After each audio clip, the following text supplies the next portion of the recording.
The storm desk. Read the storm, book the roofs. You drive into a 1970s subdivision and every house looks the same age, because they are. Built in one tight window, aged on one clock.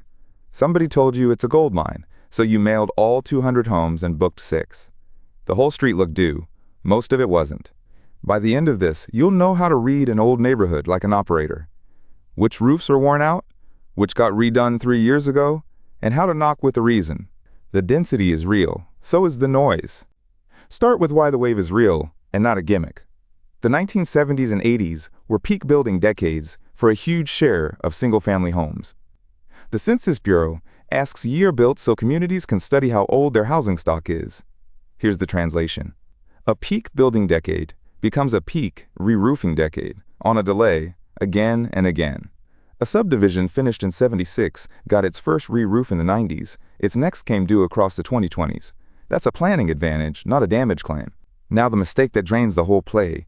You treat year built as roof age. The framing is from 1974. The roof almost never is. Most of these homes are on their second or third covering, so the roof in front of you could be 3 years old or 25. Year built is the age of the house, not the roof you'd replace. Estimate the covering, never the calendar. Get that wrong and you mail the wrong half. So how do you estimate the covering without an install date? You stack clues into a range. Shingle profile first. A flat 3-tab shingle, the old budget single-layer look, points older. Thick dimensional architectural shingle points newer. Then granule loss in the gutters. Curling at the edges, original flashing and cracked pipe boots. None is proof alone. Stack them and you place a roof in a band. Probably 18 to 24 years old.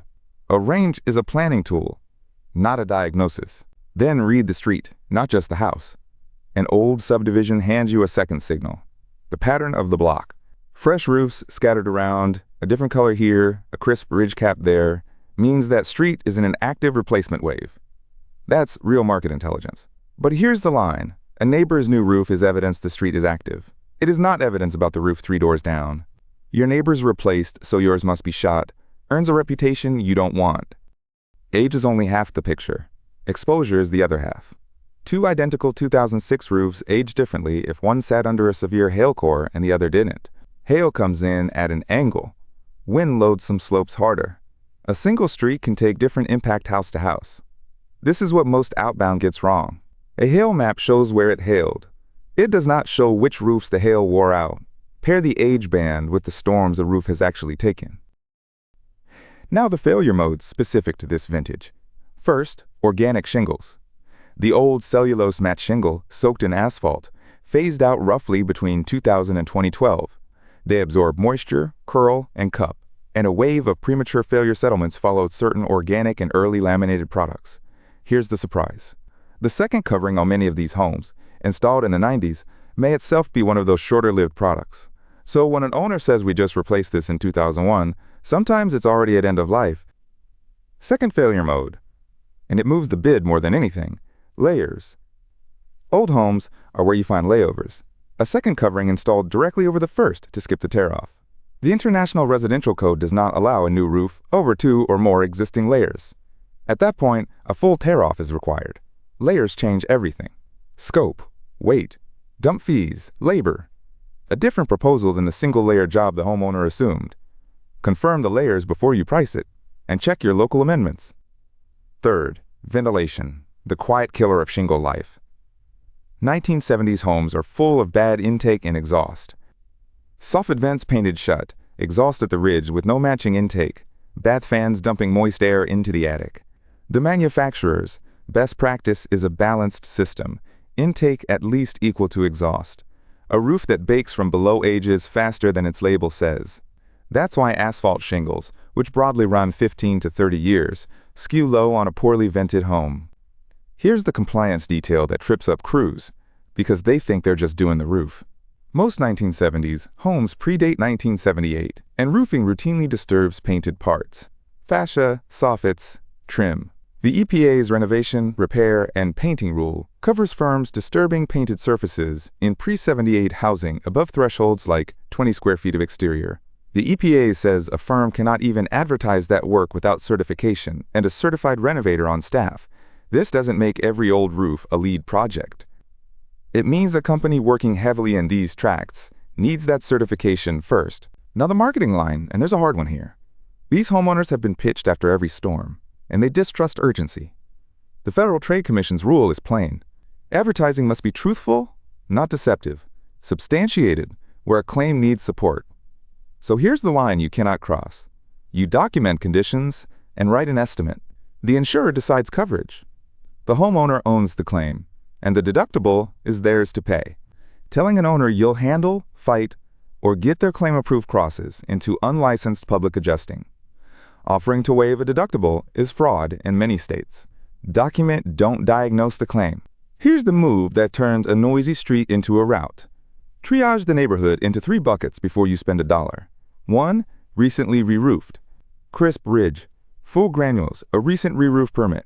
Skip them on purpose. Knocking a door whose roof you just watched get replaced makes you look like you're not paying attention. 2. Midlife. Sound covering, no end-of-life signs. Track it. 3. Due or past due. Curling. Granule loss. Layers suspected. Older age band. Storm exposure. Prioritize. Knock and mail here first. Then write a report the homeowner can actually use. Not a pile of scary observations. Estimated covering age range, with the basis noted. Layers observed. Decking type, where you could see it. Ventilation, balanced or not. Then findings split into categories the owner can reason about.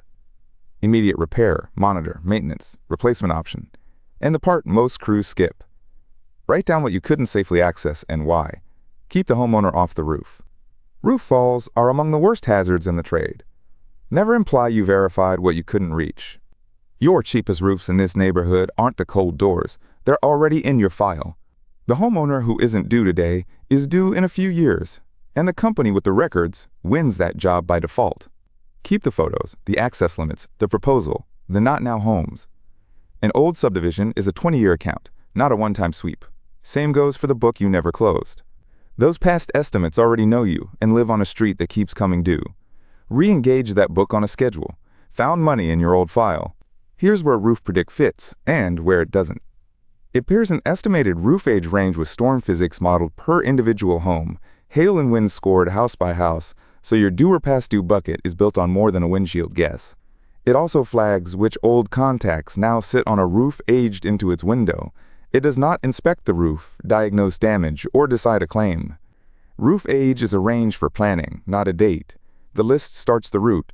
The on-roof look earns the sale. Close the loop. A 1970s build date is the reason to look, never the conclusion. Estimate the covering, not the calendar. Pair age with the storms a roof actually took. Confirm the layers before you price it. And lead with what you can document, never with what you assume. The neighbor's new roof proves the street is active. It does not prove this one is shot. Knock the roofs that are actually due, and let the inspection do the talking.